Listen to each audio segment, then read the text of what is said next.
Hello everybody and welcome back to the Wattpad Book Club. I'm your host Phoenix, and today I got my lovely friend over here, Miss Joline. Hello. Yeah. During those intros, I keep wanting to say the last name. It just seems so natural to do so when you say Miss in front of someone's name. Yeah. Miss Awesome. Is he gonna make up a last name for me? Yeah. Which one? What would your fake last name be? I don't know. I haven't thought about it. Yeah. Perez. Perez? Perez. Interesting choice. Yeah. I don't know. It seems like it rolls off. But then I'd have the initials JP, like JP Morgan, and I'm not vibing with that. Oh, what did JP Morgan do?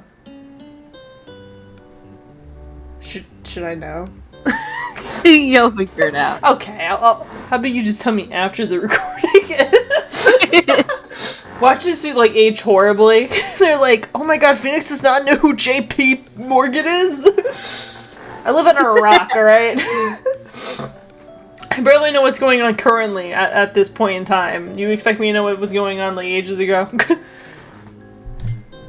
Alright, well, the wheel was spun, and, first we read, Sold to a Gang Leader, and that was a shit show. So then we moved over to a more impressive book, which is the Law X Reader one, which we're almost done with. I don't know if this is going to be the last episode, or if we're going to have another one after this. It all depends on how fast we do this, but I am excited.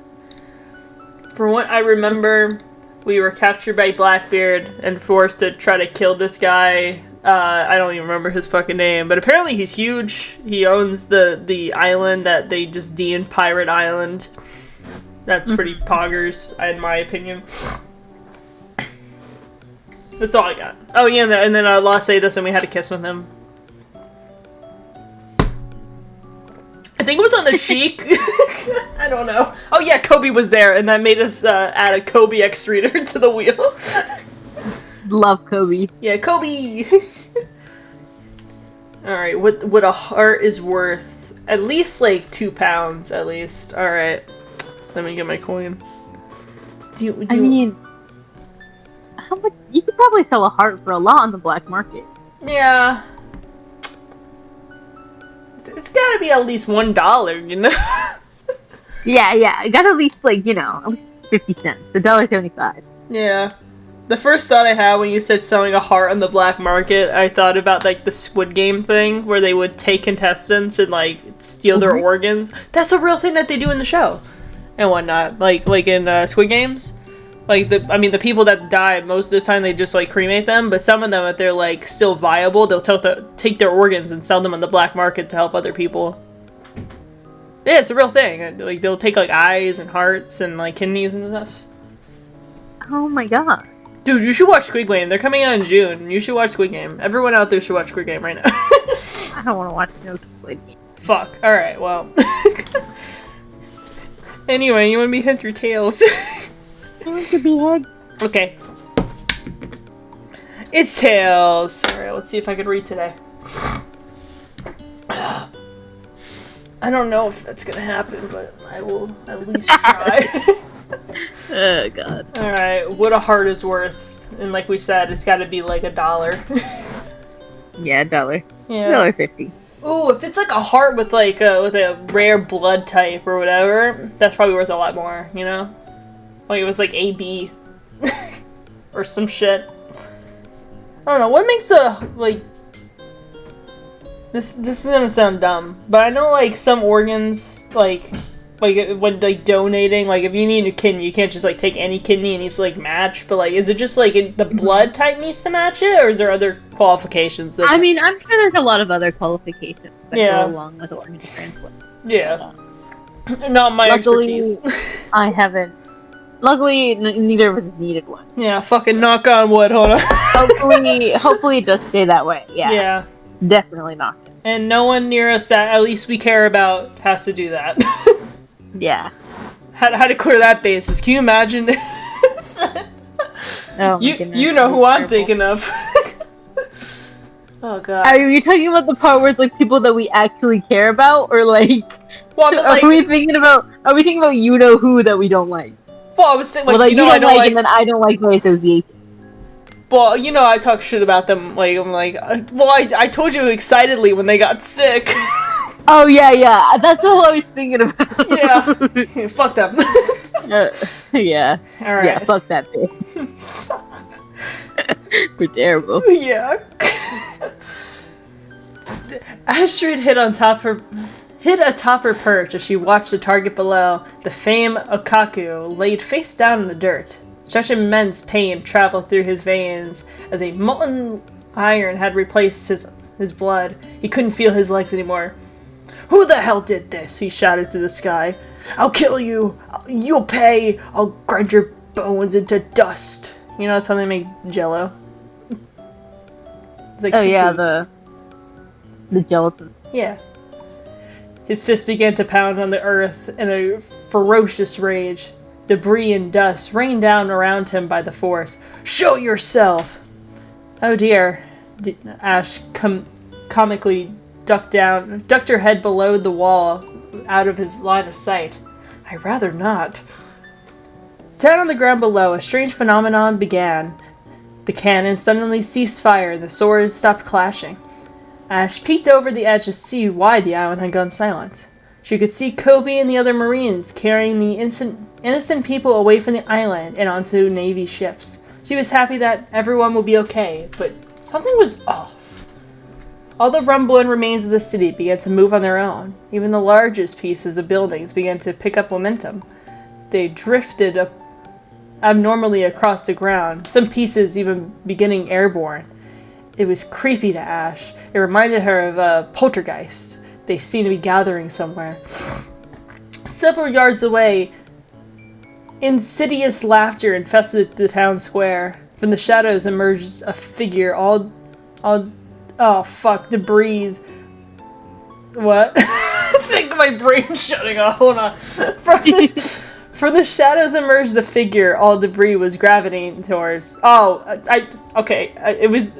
They're not putting the in between the all and debris really fucked me over.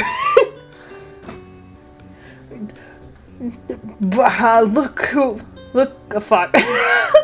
Looks like I caught you in a bind, Ochachu. I don't know if that's how we said that's pronounced today. I don't know. I was thinking Otoku or something. Otaku. You know what? Whatever you feel is best. Yeah. Blackbeard, Otaku growled, seething with hatred for the demonic black mass that approached him. He rose his sword. "You call yourself a man, disabling your opponent like this? Disgraceful. We're pirates. We don't play by the rules. You should know better than anyone else, you fool. Have you gone senile?" Blackbeard drew his sword, accepting the challenge. The ominous void of black continued to grow larger behind him as it continued to suck up more and more debris. "You really plan on fighting me with no legs? Why don't you retire already, you old geezer? It's time for a new generation to take over the seas." "I refuse to be defeated by such a dishonorable man who calls himself a pirate." With no need for leg, Okaku lunged with the intent to kill. A powerful shockwave blasted through the city, almost knocking Ash off her feet. Dark sparks of electricity. Electronic energy pulsed around the men's swords. "I will never allow the fate of the world to fall into such disgusting hands like yours. Die!" An immense wave of power was unleashed throughout the entire island. Conqueror's hockey. Damn, we're fucked. We ain't living on Conqueror's hockey. Okay. Yeah. Only isn't it 3 people have that? 5? I don't know. What is this? Ash's vision suddenly began to blur. Such immense willpower shot through her. It felt like her soul suddenly evaporated from her body. She fell harshly onto her knees, cutting them on stone. No, not now. She had no idea what suddenly plunged her. But she couldn't let it take her now. She had to live. She crawled across the rough stone a short distance, but it was in vain. Her eyes began to fade as she lost consciousness when a blurry pair of shoes approached her limp body. "Law?" she muttered, but the world faded to black just seconds after. You know Rip, she's dead. Yeah. You know what's crazy about this? When I first read this book, I had no idea what Conqueror's Hockey was. So I really did think she was dying. Oh my god. I was like, what the fuck is Conqueror's Hockey? Oh, she's dying. Oh, rip. Oh no. Yeah. The mystery man knelt down next to her and trailed off to watch the two notorious pirates below fight to the death. "You're missing quite the shuffle, you know," he said, taking this moment to relax and enjoy the show. An unworldly battle began unraveling at rapid speed, Blackbeard blasting infinite giant objects at Otaku with the power of his devil fruit, as Otaku deflected them, all with his incredible swordsmanship and endurance. Dark water. I'm assuming this is just like that move Mud Water in Pokemon. Like, just dirty-ass water. Yeah. Dirty ass water. Blackbeard extended his hand, activating an unbelievable gravitational pull. Without his legs to keep him grounded, Otaku was sent flying towards his grasp. Just before Blackbeard had his neck in his clutches, Otaku landed a powerful punch plated in... Oh, Armand hockey. I forgot that was hockey too. Into Blackbeard's abdomen, sending him flying backwards, blasting straight through the building. Through building after building. "Yikes, that's gotta hurt the captain," the voice chuckled, then stared off towards the ocean where the ship once was. "Really is a bother. Our ship sinking. Now, who do you think did that?" A cold barrel of a pistol then pressed against the back of Ash's head. "Oh shit." A bloodthirsty smiling man cocked the gun. "I should have killed you when I had the chance. You did a great service for the Blackbeard pirates. Alas, it's a shame you declined our offer. Now we don't need your services anymore, so I think I'll kill you now." A man wore a menacing face as he relished how easy of a kill it would be. "My name is Lafayette, by the way. Remember that at your grave." Also, I just want to point out, it's so stupid, but I got reminded of that one meme of like, "I should have left you on that street corner where I found you." But you did. That's the vibe I got. Yeah, I was like, "I should have killed you when I had the chance," like Ash cocks red, but you did it. Anyway, lost here. Room. Woo. Suddenly, Lafayette was seeing blue. Injection shot. Something very cold had pierced its way through Lafayette's body. Cold. No. Frostbite? He looked down. A blade stuck out of his chest, delivering pain he had never experienced before. Blood dripping onto the ground. His blood. "Get away from her." Lafayette looked over his shoulder to the spine-chilling image. Trafalgar. Standing above the smiling man, Law's eyes piercing a hexing yellow, tearing Lafayette into pieces with only a stare. He leaned in closer on his prey, so he can hear every word he had to say crystal clear. "You remove that gun for her head now, or I'll destroy you from the inside out." He twisted the blade, worsening the wound. "Got that?" Lafayette gagged in his blood. "One inconvenience after another, it seems," his fingers stiffening on the trigger. "I had enough." No! A shot. And then we're dead. That's what it feels like. Wait, you read this. Hold on. I'm not going to tell you the answer. We're not going through the... Well, I did tell you there was smut at the end of this. Can you... Look, some crazy stuff happened. Yeah, and this isn't that kind of book. I would not make you read a Dead Dove Don't Eat book. You're literally making me read Soul to a Gang Leader. Yeah, but that's different. A shot of a gun rang out through the rooftops. In that very same second, Law frantically lunged forward without thinking and pushed him in with all force he could muster. Of course, Law could have done something more tactical. Normally, he wouldn't have even considered acting without a plan.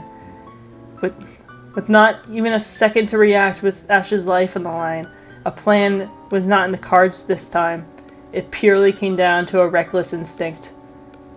Lafayette collapsed with the barrier of the roof's edge so hard that the stone cracked. Law's weapon still, does that say pronounced? Oh, prudating? Oh, fuck. What is... Protruding? Protruding, Wait, thank you. Gotcha. From his back, leaking blood onto the floor. Despite it all, the smile was still plastered off across his face. Sorry. I hated the way I laughed. Astrid. Law plunged onto the young woman's shoulders. Her eyes were ice cold with panic. Law, why does it hurt? Her voice shook. Law's eyes grew in shock upon the horrific sight of an expanding mass of crimson forming across her chest. The shot thankfully had missed her head, but the bullet had already pierced through her body at point-blank range to the chest. You're gonna be fine, Ash. Don't worry. It took all the will he had to keep himself collected. You should never be scared in front of a patient. As he began to hover his hands over her wound, he was surprised to hear her laugh. Deja vu, don't you think? Don't speak, he demanded as he used his devil fruit powers to stop the blood from flowing out. Sadly, his efforts were interrupted by another shot, blasting a bullet straight through his dominant arm. He grabbed a hold of his... oh, fuck. Appendage? Yeah, tightly, and cried out in torment. Aren't you supposed to be an infamous pirate, Trafalgar Law? Lafayette said through the blood in his mouth, pointing his pistol at the scornful man. What is this? He should have just killed him, you know? Yeah, fucking get your shit together. Exactly. What is it? Have you lost your mind already, rookie? How disappointing. Quit distracting me, you bastard. Just kill him! Nothing's stopping you! He's right there! With a sword in his abdomen. I don't know. I need to know. I thought they did.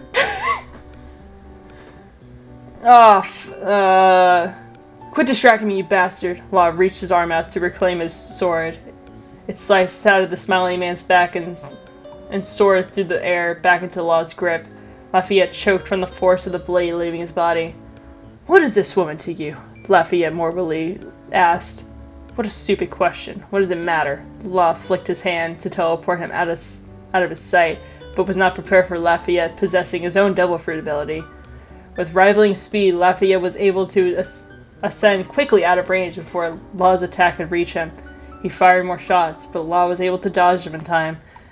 The Birdman's injuries had taken a toll on him, and his aim was lousy, blood dripping off of his body like rain. Law wanted nothing more than to kill this man. Well, you obviously sucked at that. But Ash was bleeding out fast. He had no time to fight this pest. It angered him to ignore the matter, but he had to help Ash as quickly as possible. He went to turn and run, but Lafayette wasn't done yet. She's nothing but vermin. I ain't reading that part. A worthless rat, Lafayette shouted from high in the air. Law clenched his teeth with hatred, his nails digging into his palms as he clenched his fists, making veins pulse out of his arms and neck. He was boiling. Shut up!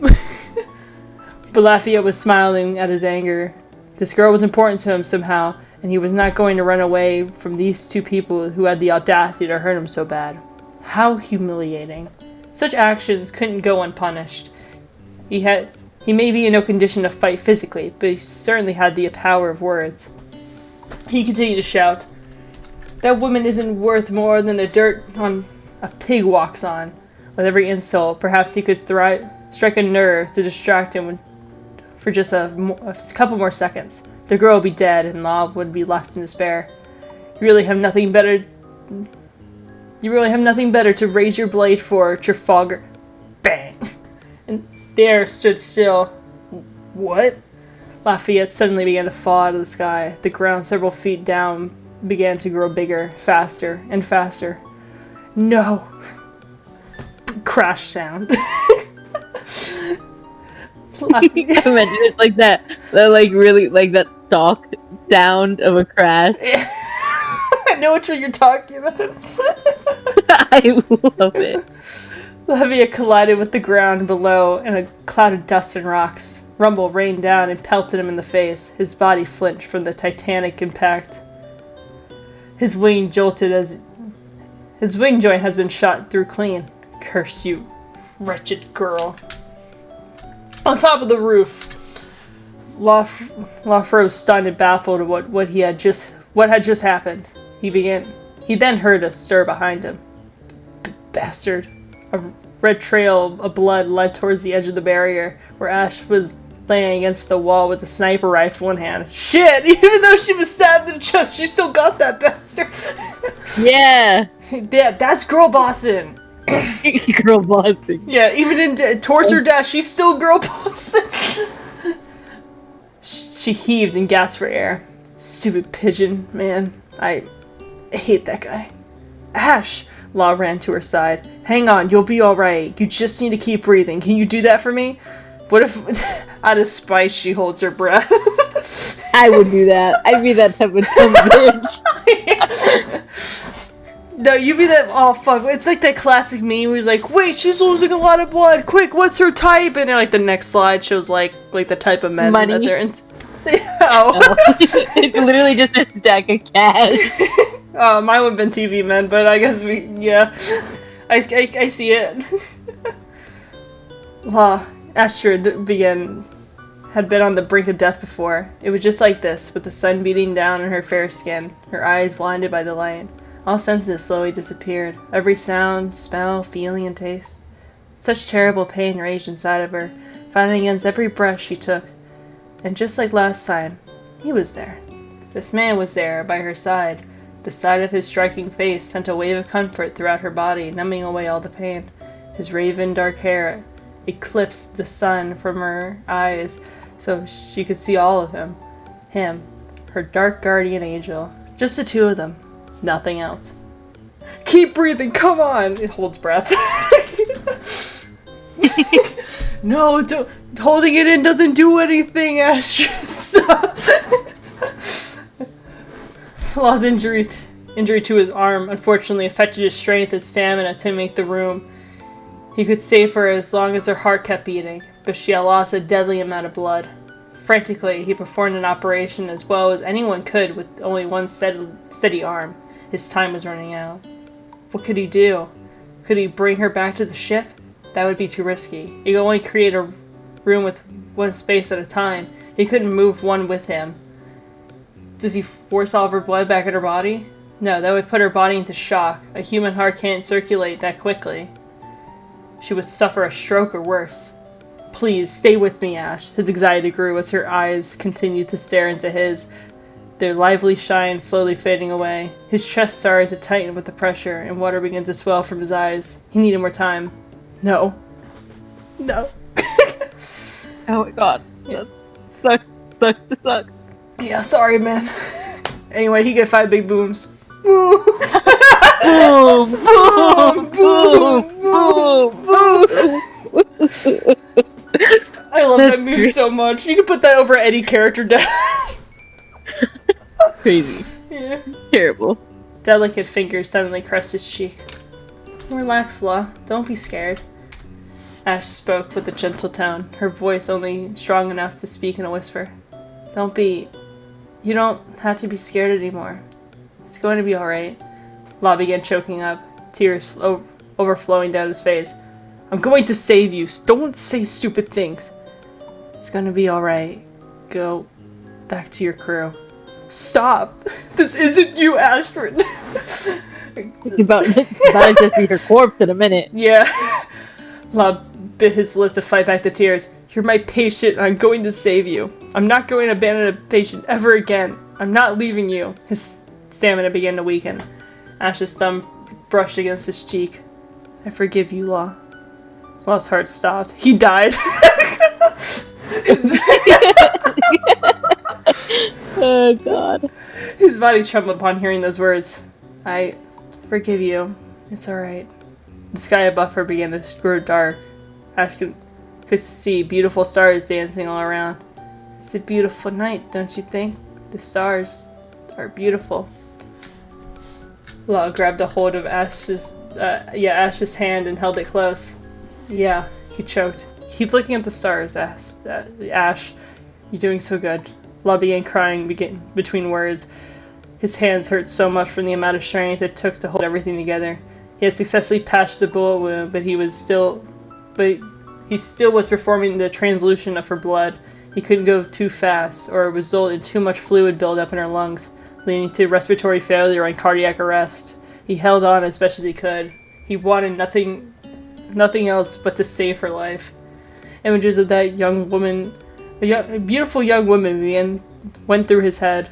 The day he found her adrift, the day she finally opened her jewel eyes, the day he first saw her smile, the day she surprised him with her strength, the day that she first heard her laugh, the day she fell asleep on top of him.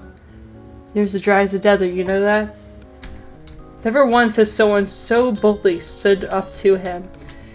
She took every rude comment and action and threw them right back at his face, forcing him to swallow his own words. He was too stubborn to realize before, but she saw right through him. She didn't do it because she didn't like him, but because she cared. She was so unbelievably strong, and he admired that so much about her. She was nothing but a hard-headed fool, a cowardly, hard-headed, stubborn fool, and because he was too blind to see just how much kindness she possessed, he let her get away. If it wasn't you, I wouldn't be able to enjoy the night right now. As his arms slunched, falling limp at La's grim, dead weight. What? I'm sorry. Thank you for saving me. So thirsty. Oh, that was. That's what I was laughing at. That's the last thing. Thank you for saving me. These hard stuff. We're awful. Silver strands of hair fell over her eyes as her head fell coldly down in front of her. The world fell silent. Hey, Ash. He gently slapped his hand across her cheek. Wake up. Come on. Silence. Wake up. You can do it. Just keep looking at the stars. He desperately shook the cold body for signs of life. Tears concealing down his face in a frenzy. The room began to fade in and out, his strength disappearing. Please. Silence. Silence. Locke couldn't breathe. His heart suddenly weighed 1,000 tons. No. Locke wailed in despair with the lifeless body of Ash in his arms. He bawled from feeling the unforgivable pain of a broken heart. I'm sorry, Ash, I'm so sorry. The fight below continued in a rampage, canceling out the somber cries of the doctor who failed to save his patient. The city continued to fall apart, along with Blackbeard's crew, who had no ship to retreat to anymore, and had suffered the hazardous battlefield. The citizens all had been heroically saved by Officer Kobe, let's go, and his men. What's up, Kobe, man, shit? Their ship now beginning to depart from the island. I'm sorry I wasn't strong enough. I'm sorry I hurt you. I'm sorry I couldn't save you. His tears dampened on Ash's hair as he held on to her body tight. It's all my fault. You didn't deserve this. Thank you, Law. He's gonna become a necromancer. Yeah. Can you imagine they never updated it after this? It would just end on a fucking angst with a sad ending. I mean, hey. It could work. Yeah. Not able to combat the agony in his heart, shattering to pieces. The doctor cried and wailed, not able to containing his failure. Oh, to accept it, whatever. This never has happened. This never has been someone he... Fuck! There's never been anyone he could save! The only other person he couldn't rescue all those years ago was... fuck, I forgot how to pronounce her name. Corazon.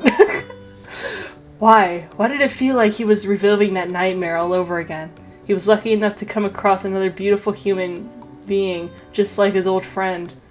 She was just as kind and caring he was. And what did he do? He had to watch her die.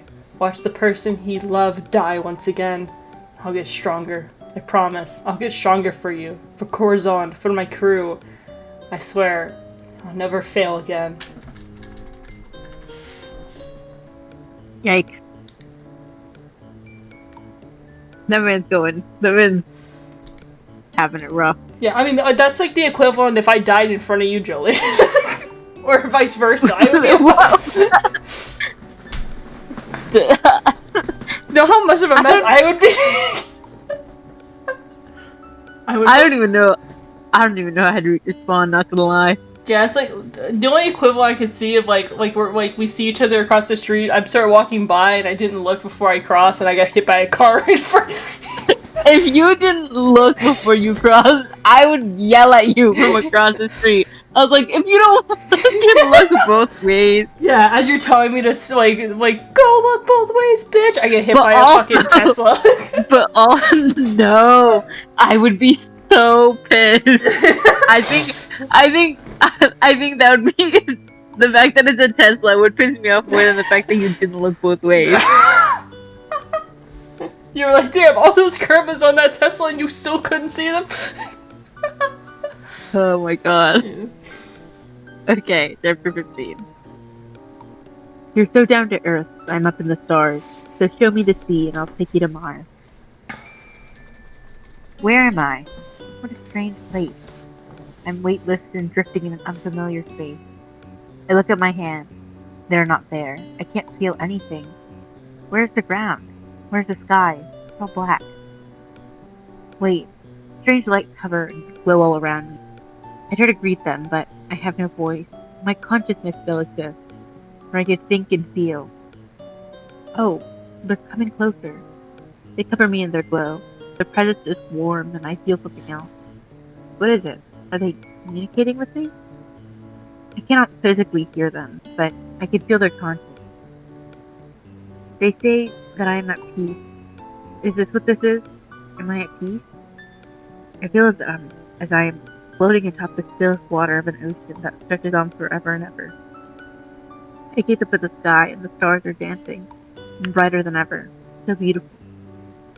How did I get here? I cannot recall. The lights tell me not to burden myself with the thought.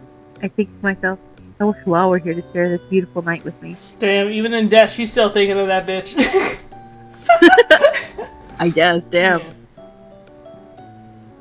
I was just like, ain't she got a family? And then I remembered the backstory. Yeah, she ain't got no family no more. No, the what was it? White lead disease. Yeah. Yeah, same thing Law had, yeah. Yeah. Oops.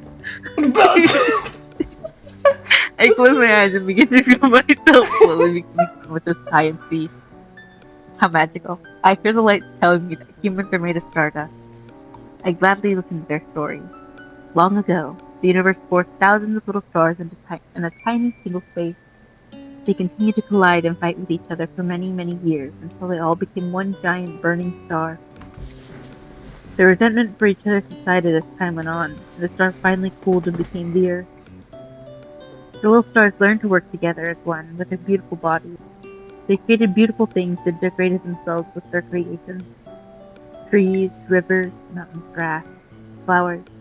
The stars created a wonderful phenomenon called life. The stars wanted to create. I don't know why I keep laughing at that damn thing. What, the fucking, like, yeah, sorry, about your family that passed away, they get 5 big rooms. Oh yeah, my bad. That's a big move.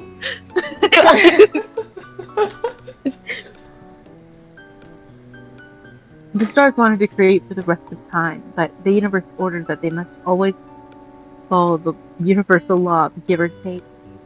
Thus, the circle of life was created, and that's why I was here.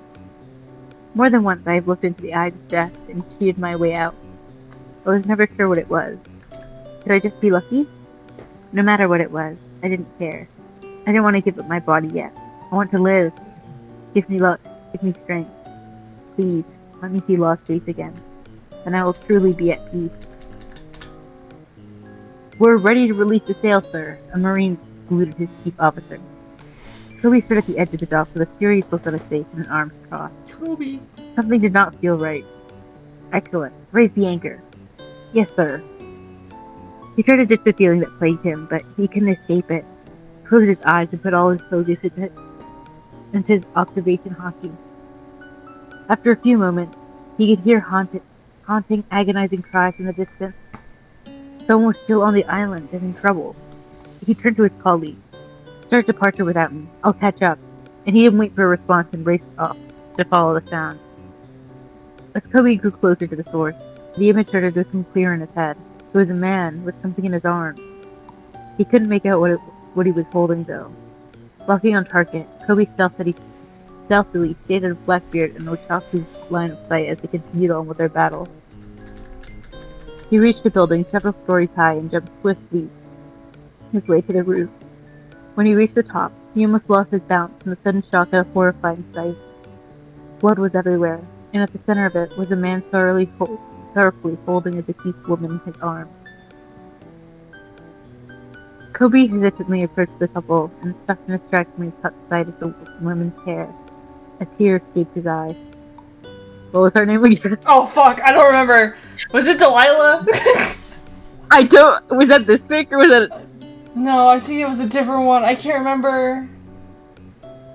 Fuck! It was like Brittany or some shit, I don't know. Brittany! We'll use Brittany. Brittany, bitch.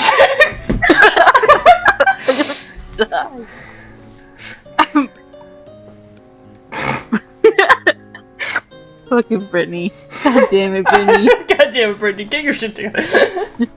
Stop dying! Yeah. Brittany, he said under his breath. A blade suddenly swung in front of his face. The point just an inch away from his nose. Go away, the mysterious man dryly said. Kobe noticed his arm was wounded. I said go away, the man fiercely slashed the Marine, but the Marine Kobe quickly evaded. What'd you call him? I just said the Marine instead of Kobe, because I can't read. He's been reduced to a mere Marine. Yeah, my bad, Kobe. Listen to me, I don't want to hurt you. Kobe stood his ground despite the man's eyes that glared at him with thirsting for blood. He could... I don't know why my brain can't process Brittany. I just keep... I really don't remember what her name was. I can't remember if it was Delilah, like for real. I can't remember either. I feel like it was Delilah, but it could have been any other fanfiction we were reading. God, at least we know it's not Kaya Toaster. Well, Kaya Toaster is for Usopp. Yeah, it's the only one I can remember. Yeah, because it's based off of Kaya. It's Delilah. I'm gonna go with that one for now. Alright, Delilah. It's a lot easier to roll off the tongue than Brittany. Alright. He sniffed more as his tears began to fall. His face growing pale. No, what happened? You take one more step and I'll cut you to pieces, the man threatened, ignoring Kobe's plea. Please, Kobe begged. That girl, she's a friend of mine. The man looked at the Marine and then at the woman's ivory face. A friend? Yes. Kobe fell to his knees and put to the ground. Damn it, I shouldn't have left her. The man lowered his sword as he watched the Marine mourn the girl's death. He stared at the ground with empty eyes. Me neither, he thought. You're the man named Trafalgar Law, right? He looked up at the Marine whose eyes were plagued with regret. You're a surgeon. You can help her, right? Kobe desperately asked. Law clenched his teeth and started to feel sick from what the soldier had asked. I did everything I could, he answered, choking on his words. I wasn't strong enough. Kobe could feel the man's pain from his weak words. While he only got to experience a brief amount of time with Delilah, he knew she was an incredible person. If he felt this much heartbreak from only meeting her just hours ago, he could only imagine how broken Law was right now. The way he looked at her, he could tell they shared a strong connection, an unbreakable one. With a sad sigh, he returned to his seat. We need to get her away from here. Law glanced over at Kobe. This time, he wore a face of determination. Before he could react, Kobe grabbed a hold of Law and hoisted him to his feet. Come on, let's escape together. For Delilah. For Delilah? What? Yeah, even Law's confused, like, is that the name? God damn it. I just started getting used to it too. Now I'm just like, Brittany? Should I go back to Brittany? I don't know. I'm like, as you're like reading, I'm like trying to go through my own episode and be like, what is her name? We just used Astrid, and I'm just like, okay, we don't really need the name. Yeah. I just started going down to like a list of names. Yeah, every name in the book. Yeah. For Delilah, Kobe answered without hesitation. Now what? Suddenly, the earth began shaking, making the building rumble beneath the two men's feet. Blackbeard and Ochoku persisted with their duel. resulting in the once flourishing city now a wasteland. With both pirates' energy depleting, their advances became more and more desperate. Both of their bodies were battered and bruised, but neither of them had intentions of giving up. Blackbeard's power of the dark fruit wasn't enough, as Ochaku did not possess powers of his own. On top of that, Blackbeard was taking more and more damage because of his power. So he decided to test out the new power he picked up not long ago, the Tremor fruit. The ground began to shake, sending the trio falling down to the ground. Trio? He's holding the body and the body is just falling to the ground? Yeah, I guess. That's fucking crazy. Yeah. The tower crumbled to pieces from the force. Kobe heroically managed to carry away Law and Axe. Damn, this is strong. Yeah, good thing we put him on the wheel. Yeah, they were right in the middle of the battlefield as sitting ducks. The power of the Tremor fruit. Ochoku's voice spoke through the cloud of dust that covered the island. That's Whitebeard's power. Why did a bastard like you possess it? Oh yeah? You two were buddies back in the day, huh? Blackbeard. What? Oh yeah! I remember! Yeah, go ahead. Sorry. No, I can't see. Oh, put your glasses back on. My glasses are on! Double it. Double it? I don't have my other pair. Double it, give it to the next person. I need a bag on me. Wiping blood away from his lips, that old man had it coming. Choku charged. I will make sure you are erased from this earth once and for all. You will pay for the mocking of the likeness of Whitebeard. Go, run, as the two foes lunged at each other once more. Kobe forcefully pushed Law out of their path just in time. Law looked back in awe as he witnessed the Marine stop the fearsome blow dealt by Ochoku. He pushed back against the pyre with an equal amount of force. Go! Law was amazed by his incredible strength but didn't waste any more time dwelling. Law nodded at the Marine as a silent thank you, and began running away from the scene.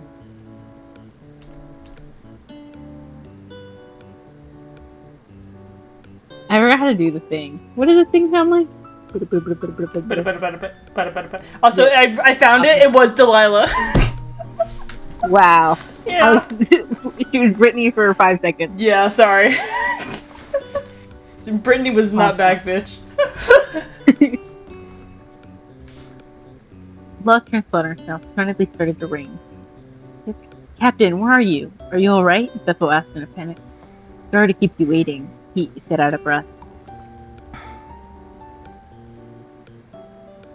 Law's body was incredibly fatigued and was running on pure adrenaline at this point.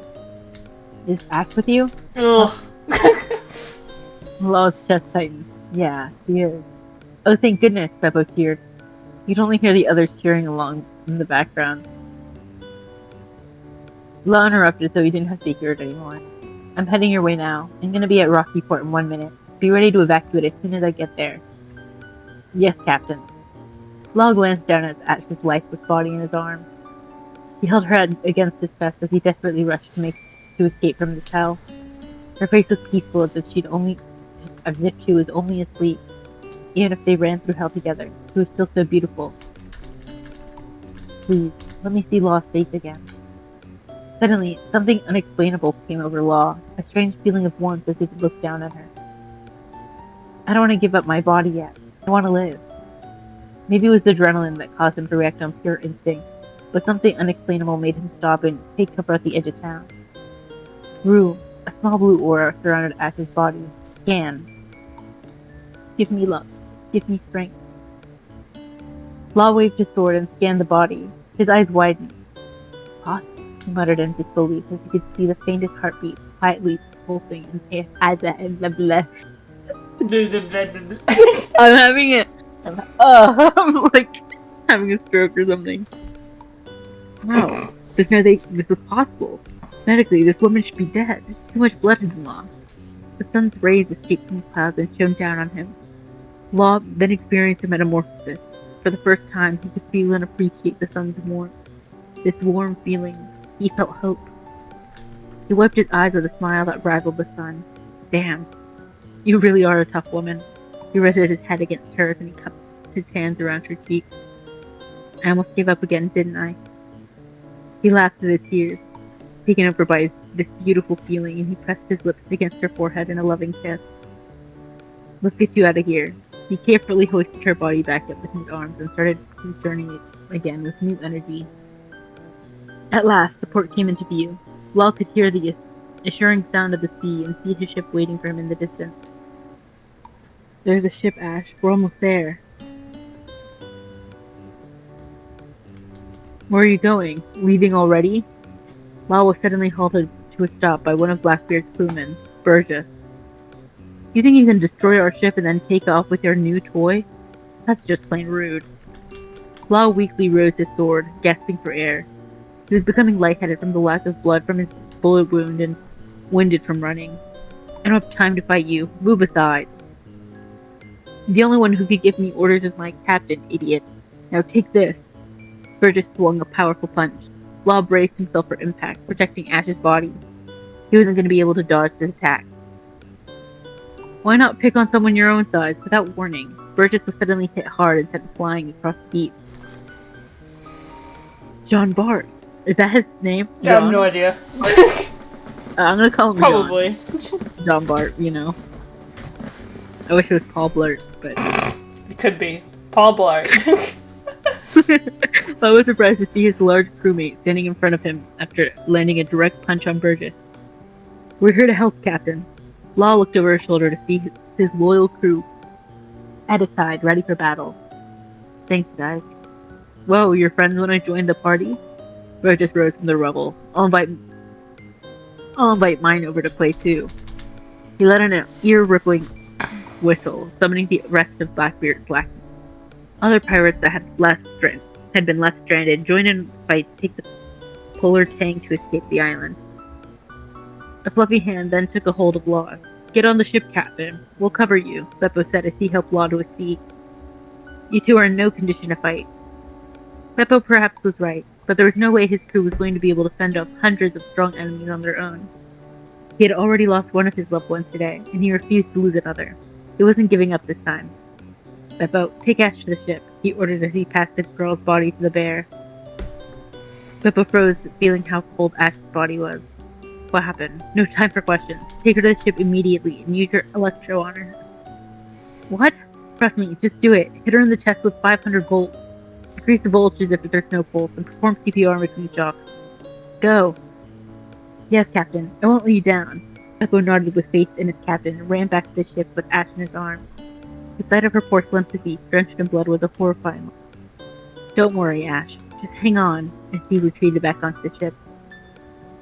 Now, Law adjusted his hat and cracked his knuckles. I've had enough of this bullshit.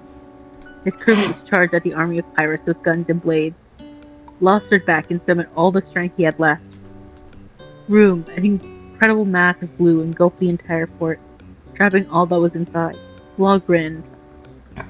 Time for me to let off some steam. His eyes glowed yellow and dashed forward at lightning speed. He soared above the heads of hundreds of pirates below, their eyes widening in fear, and Law raised his sword with murderous intent. Amputate. Horrifying screams filled the rocky port as he morbidly cut his enemies to pieces, slashing and hacking away their body parts, arms, legs, heads, and hearts. Maybe he failed today, and other times before that, but now he possessed a new outlook on life. He understood now, nothing could be perfect, and he is far from anything close to it. You only fail when you give up, and he was going to show the world that the power of his will and the strength of his heart. And he will do this by never giving up again. He's never gonna give you up, and he's never gonna let you down. He's never gonna run around and desert you. Never gonna make you cry. Never gonna say goodbye. Never gonna tell a lie and hurt you. You know, I'm so salty about you Rick rolling me on my way home. I was like, I'm such a next kid. I was vibing, I was having a good time, and all of a sudden, do. You paused it so quick too. Yeah, and I'm like, did you just fucking do that to me? Wow, I see. Oh my god, a new dot. Let me see how many is left. That's not the right one. Okay, I'll read this one. A New Dawn. Alright. While I'm here, POV replacer to Delilah. I can't believe we got it right. We're like, Brittany. Brittany. Where am I? Law lifted an arm to his shade of eyes. Oh, to shade his eyes. What the fuck did I say? Perfect. Yeah, whatever. From the intense rays of the sun, he walked forward. He suddenly stopped to look down at his feet. He wasn't wearing shoes, standing on soft white grains of sand. A crash of a wave could be heard, making Law look back at the shining sea. He was on a beach, so what? Picture skew? Whatever. It's picture perfect. It was impossible to believe such a place Picturesque.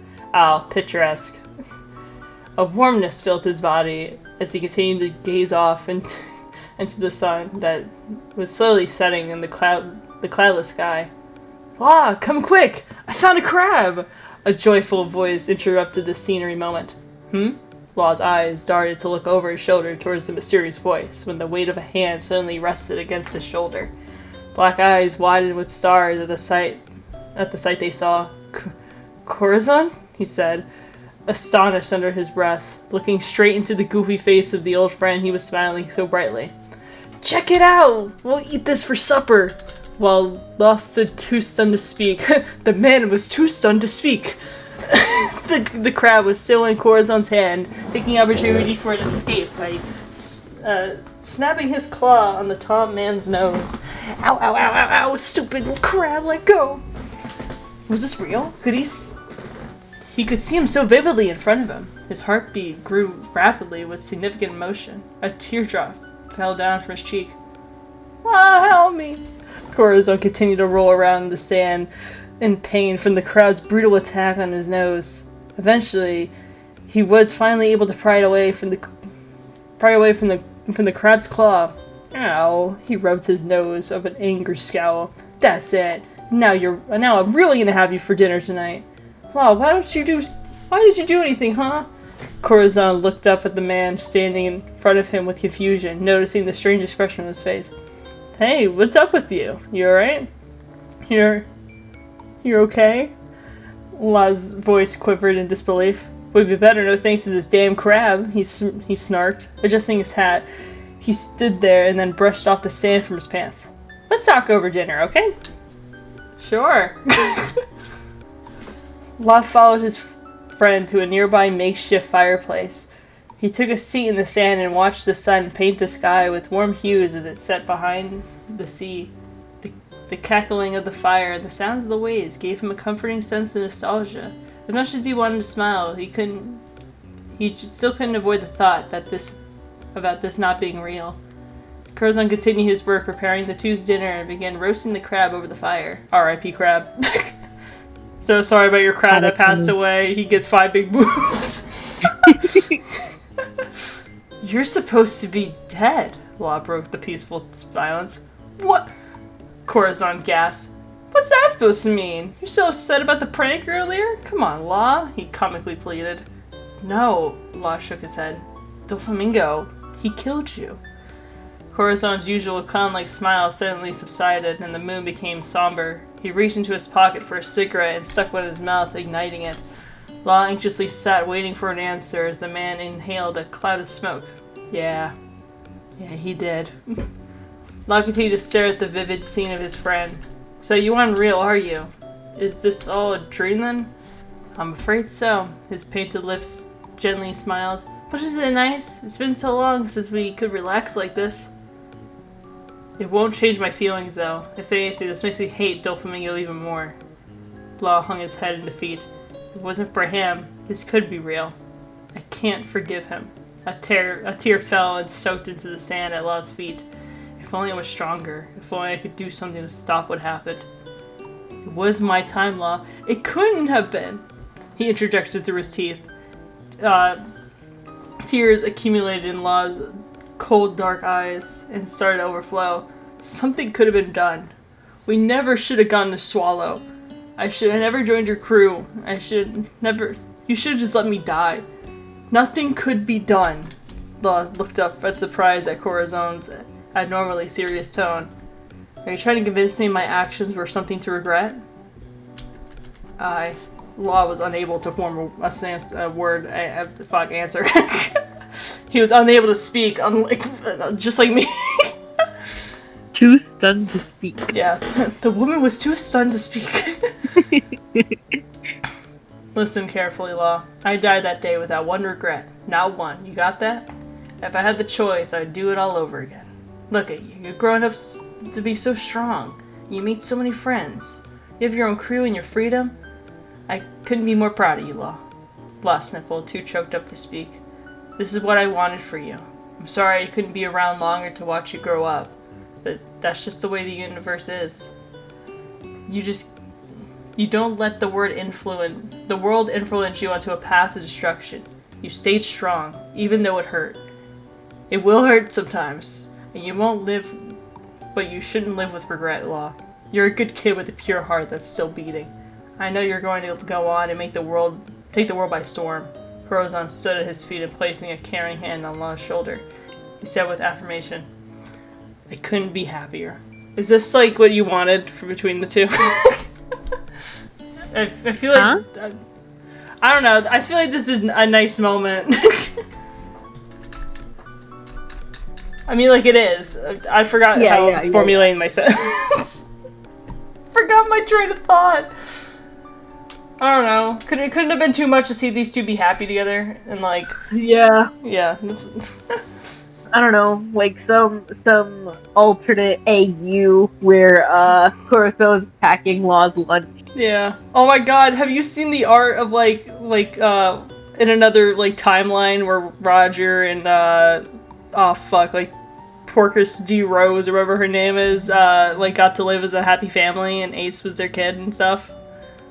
Rouge, yeah. Yeah, Rouge. I saw it. I love her. Yeah. I wish nothing but the best. I need something like that with these two. Yeah. I'm sorry. Law wiped his eyes. I'm sorry for everything. I'm sorry for how it had to end. It's not your fault, Law. You're forgiven. He opened his arms, letting Law rest his head on his shoulder as he embraced the boy in a loving hug. His sleeve became dim from the tears, but they were happy tears. Thank you for everything, Corazon. After a few moments of no sound but the crackling of fire and the rolling waves, a funny smile formed on Corazon's face. So, you want to tell me about this Astrid? Did my boy find love? What? Law jolted back and blushed, making the blonde man laugh loudly at the look of Law's face. I knew it! My little Law's in love! He exclaimed, doing a goofy dance. Shut up! Law shot awake, rapidly sitting up, startled by the vivid dream. He looked around to gain his bearings while catching his breath. He was back in his room on the polar tank. What happened? What happened? Why am I on a ship? He pushed a hand through his messy raven hair, still feeling disconnected from reality. Oh, there goes gravity. He groggily rolled out of bed and trudged to the nearby mirror. His face was puffy and flushed. He must have been crying in his sleep. Alright, he had that dream on the beach. He was staring into his reflection about what the right direction was to go. He thought about his encounter in the dream with Corazon. It felt so real, like he could actually feel when he placed his hands on his shoulder. He subconsciously rubbed his shoulder in a daze. Even though he looked like a total wreck, his body felt light, like he was starting to float at any second. It was a good feeling. And now thing caught his attention in the mirror, a painting sitting on the nightstand of a familiar island.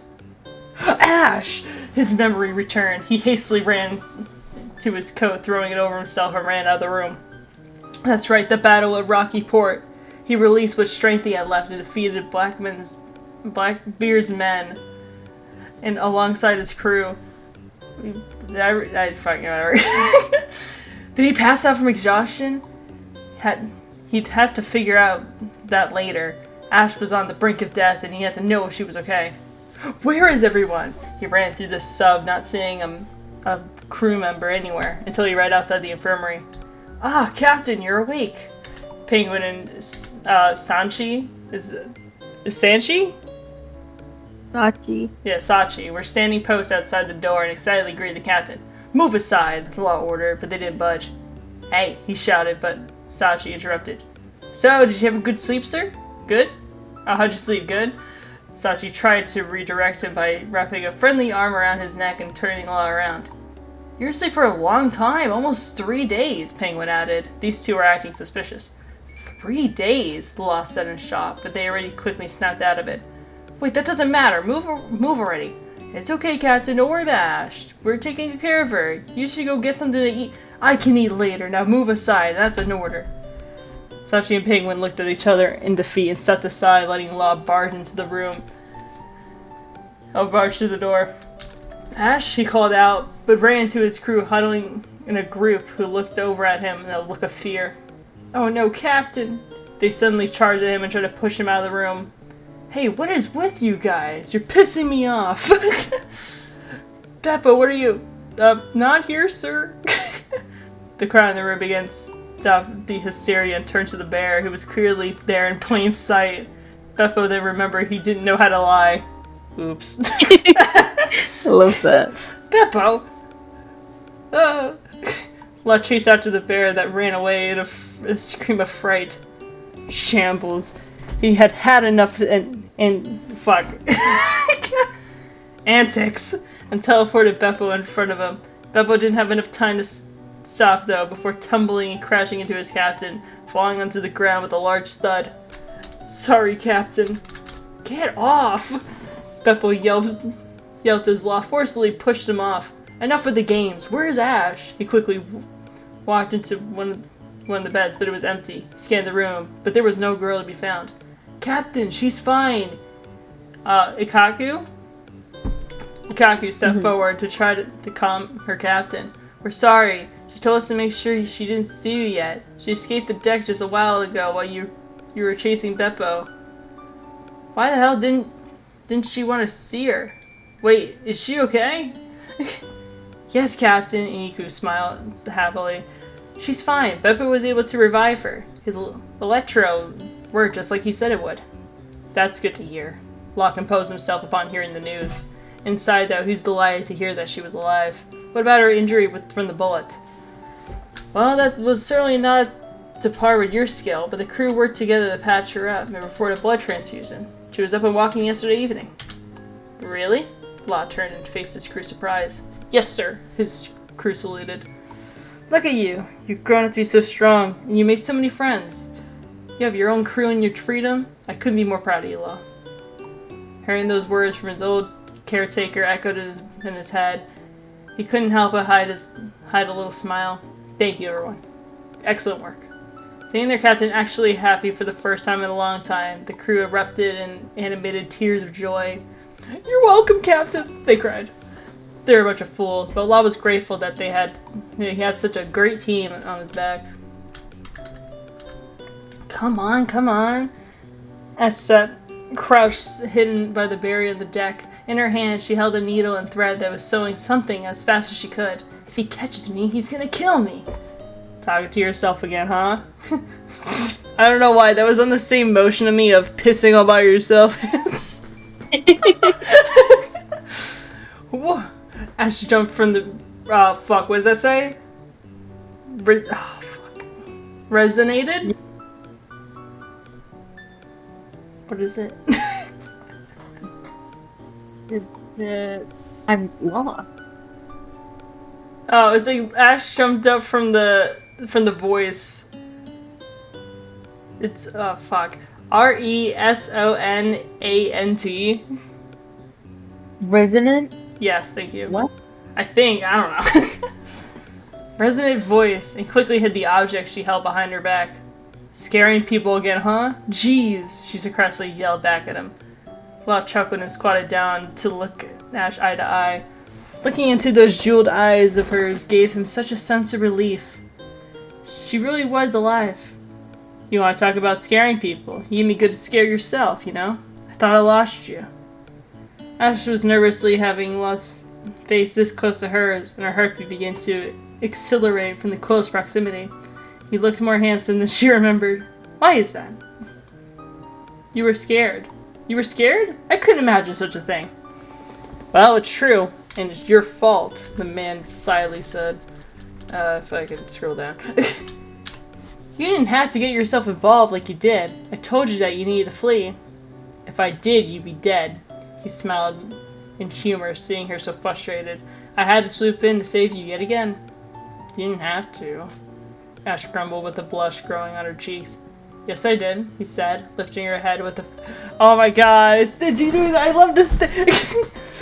Lifting her head up lifting her head up with a finger underneath her chin to keep her attention on him. Ah! I love that action. It's so cute. I'm a doctor. It's my duty. His voice was making Ash shiver. She could tell that he had just woken up from a long slumber, as his hair was still messy, but your dark circles are gone. Are they? I guess I did have a lot of sleep like you wanted. He tilted his head, that smile still decorating his face. Now care to explain why you're hiding from me? Ash gulped, clenching onto what was behind her back. Don't worry about it. Don't worry about it, it's nothing. La picked a pebble up from the ground and held it in front of him. Don't do it. I'll do it. Please, no. Shambles. In an instant, what was once a pebble was now a mass of fur fabric. He studied it in confusion at first and realized it was in fact his hat. Okay, don't get mad. Ash started her exclamation. Your hat you always wore got damaged back in, oh fuck. on Pirate Island. Oh. Peppa snuck it to me so I could try to fix it. Well, I didn't say anything, making Ash's anxiety grow. She continued to ramble. I wanted to thank you for all you've done for me. This seemed important to you, so I was trying to sew it back together. Oh my god, she's like Michael Afton trying to put the pieces back together. Sorry. Or Edwin. It was difficult for them to put the pieces together. No. We just need David and his ball and it's perfect. I know the rim doesn't go around the hat all the way anymore because I couldn't salvage enough fabric, but Ash was cut off by a brush of warmth blanketing around her. Thank you. It's perfect, Law said, embracing Ash in a tight hug, making her face grow red. Her petite body fit perfectly in his arms. Really? You're not mad? She stuttered. His arms felt stronger than they looked. No, idiot. He leaned back so he could see her face again. Her porcelain features glowing in the light of dawn. Her eyes sparkling like gemstones. What a woman she was. She possessed such a unique beauty that only could come once in a lifetime. Even though she had faced the worst the world had to offer, she stood strong through it all. She had a heart of gold, so sweet and kind. On the other side of that coin, she was also stubborn and extremely independent. But he admired that about her. Even if it was a pain sometimes. Hey, by any chance, did you get to make your painting? Sadly no. Ash's face tingled. Feeling bashful from Law's obsidian eyes looking deep into hers. When she met him, she would have described him as a rude and childish young man. While he possessed a lot of power and skills, his personality was a mess, causing to lash out if you try to get too close. Back at Pirate Island, though, there was something that seemed different about him. His eyes didn't seem as hollow as they used to. Seeing him in a new light, looking so alive, was something undeniably beautiful. I'm sorry to hear. That's too bad, he said. It's okay. To be honest, it's something I don't want to paint anymore, since it's kind of destroyed now. I'm ready to look for new places. She grinned, making Law's heart flutter. Where would you like to go? He asked, tenderly smiling back. I don't know. I sort of just go wherever the wind takes me. Ash looked out into the sea with a sense of wonder. Destiny seems to take me at the most amazing places. I find it magical, really. There was that far-off gaze of hers again. Destiny, huh? You believe in that sort of thing? Of course I do. Some things are too strange and too strong to be a coincidence, you know? Yeah, I suppose. He looked off in their eyes along with her. She always seemed to say the weirdest things.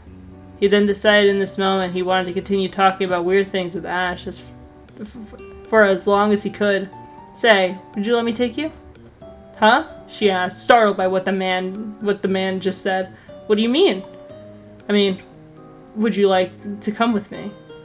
I'll take you wherever you want. Seriously? Her head became so flustered she could barely think straight. Me too. Since when was he being so nice? Tucks hair behind ear. Not before, that's for sure. Yeah. Are you asking me to join your crew again? Law snickered. Well, I wouldn't be opposed to that. I still appreciate it if you did join my crew. He sat back and relaxed against the barrier with his arms crossed, looking up at the sky and thought, but I know you have your own ambitions. I will say, though, I don't know if I could stand if you get yourself into trouble again. I'd rather you stay with us where you can be safe. I couldn't believe Law's change in personality. Who was this guy? He was much more mature and caring. The Law that she knew was stubborn and sadistic, the surgeon of death. This was more like a different person. His shoulders weren't as stiff anymore, and he spoke to her like a friend rather than a patient. But it was him, the same work of art she met on the draft. The raft. The draft! The draft! They were drafted in the war. The war! He never failed to fascinate her. This Law seemed happier. It was a lively sight to see him smile at her. The thought about this offer, but thought it was best to let her heart answer for her. You gotta answer my question first. You still haven't told me. What's your inspiration? What does it mean to be a heart pirate? My inspiration, huh? He said, and then smirked. He couldn't take it anymore. Is he gonna jump off? Alright then, I'll tell you. Do you think he's gonna jump? That would be funny, even though I know how this is gonna end.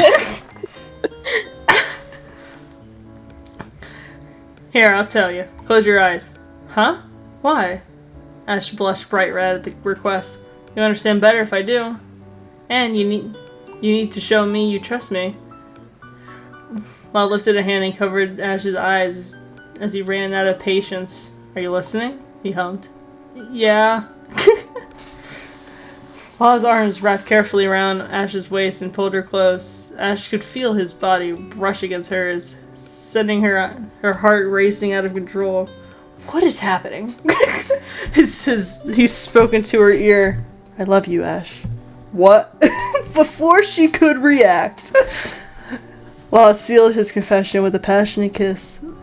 Ash gasped at the impact, his lips surprisingly soft and warm. She couldn't help herself from melting into them and started to kiss him right back. Her heart felt like it would beat right out of her chest as Law deepened the kiss, every motion so loving and passionate. The couple sat leaning against the barrier, unable to break apart from one another, the morning mist floating among the waves. The breeze reminding Law of when they first spoke on this very spot. Never again did he want to let her go. She was heaven. After several minutes, damn, I fucking wish, the two broke the kiss and lovingly rested against each other's foreheads. So what do you say? Law softly asked, placing a strand of white hair behind her ear. Dazed from the ethereal moment, Ash caressed Law's cheek with careful hands. She had never felt this way before. It was a high she could only describe as unbelievable. She was weightless, light as can be. It felt as though they were the only two people left on Earth, and it was the most beautiful feeling she had ever felt. You'll have me? Even after causing so much trouble? I wouldn't have it any other way, he answered, and kissed her hand. You have to stay here with us. You don't need to be alone anymore. Whatever happens, the Heart Pirates will be at your side. We stick together no matter what. The world is changing, Ash. My goal is to make sure that the change is for the better. We will turn this world upside down and be the gears that drive this world into a new era. We are strong and we will stop at nothing to achieve that. That is what it means to be a heart pirate. Ash was speechless. The woman was too stunned to speak, from all the wonder pouring out of Law. She never knew how much drive and passion he possessed, and so much faith in his crew. It was all slightly overwhelming, though. She never pictured herself being part of something as big as changing the world. You have a lot of ambition, Law. Was she ready to be part of something bigger than her paintings? I suppose you're right. Changing the world is rather a complicated goal. You asked, he shrugged. I told you you didn't have to. I know how you are, but I didn't want you to think that joining us meant that you need to stop following your dreams. The Heart Pirates are family, and we support each other. The captain took hold of the young lady's hands and stared thoughtfully at her delicate fingers. If you wish to paint, you can paint. Oh my god, thank you. Oh my god, a rich doctor while I can do a hobby? Let's go! You know, that's a thing I can get behind. This is quite a lot for Ash to take in. He had done more than simply answer her question. Law poured his heart out into his answer. She sat in a daze at a loss for words at the man's unexpected feelings. Never had she committed to something like this before. It was honestly sort of scary. She had really grown to care and adore the pirate, and now that this wasn't as easy to decide, could she stand by him through something as big as changing the world? Could she be there for him? She knows firsthand just how unforgiving this world is, and again, so does Law. He really could hold a promise like that for her. It was unbelievable that he was certain of himself. Could she trust him? The questions kept piling up. Ash took a deep breath to compose herself, filtering out all the questions that only made from fear, and was left with one made from a playful sarcasm. Promise you won't cut me up again? Ha ha, he laughed. As long as you don't jab me again like you did. But I think I can resist doing so. Ash cupped her hands. Okay, oops. Around the Dark Angel's face. If this really was something that could last, then she never wanted to let go of this. This is where she wanted to be. If she had to take on the world to be here with Law, she would do it. Sounds like you found a new crewmate, she answered at last and pulled him into another loving kiss. Law was elated? Yeah, elated to hear her answer. Never before did he feel this happy. Her lips were soft like candy. Oh, sweet. Soft? I think I'm going fucking crazy. Sweet like candy. He couldn't get enough of the flavor and hunger for more. He bit her lips playfully to get her to open. Okay. To get her to open her mouth just enough so he can get a better taste. She let out a little gasp when his I'm sorry. Began to invade. As he explored the warmth of her tongue against his, he thought of how foolish this whole moment was, how vulnerable he was being. He will never let himself get loose like this. Not since he was what? I guess that's what love is. Whatever. Oh, by the way, I should tell you. Ash suddenly broke from the kiss. What? Ash asked, not wanting to pull away yet. He settled for giving small kisses along her jawline instead, so she could speak. Astrid isn't my real name. I know. Huh? How? Ash pushed him back in surprise. A friend of yours told me back at the pirate island. He helped me manage to rescue you, actually. Really? She smiled, remembering the pink-haired hero she met days before. You guys got to meet? That's wonderful. He's a really great man. Okay, you can stop talking about it now, Delilah. Ash blushed brightly at the sound of him calling her by her real name, even though it was sarcastic. She giggled from the jealousy laced in his voice. Don't worry, you're my only one and only Trafalgar D-Law. Water, whatever, fuck. What? Who took Beppo? She smirked, seeing Law's frustration. I didn't know I was the only one hiding a name, Water. Please just call me Law. He scratched the back of his neck, hiding his blushed cheeks. The sun slowly began to rise over the waves, turning the sea into a mass of twinkling stars with the start of a brand new day and a brand new beginning. Yippee! Yay, next time we get to read this, we get to finish it and read smut. It's all coming up rainbows and sunshine over here. Anyway, Joline. Cut out a bit. Oh shit, sorry. No, you're good. Well, anyway, Joline, how did you feel? It's very cute. We'll see that the last two chapters hold hopefully nothing too intense. Yeah, or else I'm really gonna have to lock the door in here. Maybe some premarital hand holding. That's so scandalous. What the fuck? I know, I'm so sorry. I think if memory serves correctly, the last chapter is smut, so we could have it as like you read the first one and then I read the rest like a heathen. Oh yes, a heathen. I will live in sin if it means I get to read smut. Oh god. But it's fine. I'm all about it. But no, very good book. I remember how much I love this so much, and I'm a little sad it's coming to an end. But Oh. yeah, maybe Well, pick hey, another could you love choice? book. Huh?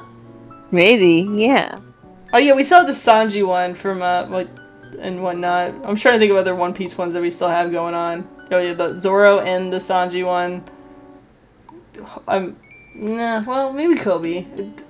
Well, we haven't started one yet, but I'm kind of hoping. But what are you hoping for? Are you hoping for Baoiji? Usually, yeah. Alright. Let's find out. Hold on. Alright. Beautiful wheel. Woo! Anything could happen on this wheel. I'm scared. Me too. I don't want to read Gang Leader. Me either. Literally anything else is a better option. I like we were complaining about we didn't have any Gang Leader because we read like 2 Baoiji in a row. Yeah. And now we don't want any Gang Leader. We had too much. We're too stuffed with never mind. Too stuff. I have a No, choice! no. I have a choice! No. Free will! We're reading small next episode! Okay, that's fine. You know what? Yeah, we'll finish that Law X reader, and then that way it gives us more options to read more about Ouija in the future, you know? Because it'll be a bigger slice. True. See, I'm thinking ahead. I'm getting my head in the game. Yeah. Also, I gotta say, I love that your first reaction to me getting a choice was you going, oh no, oh no.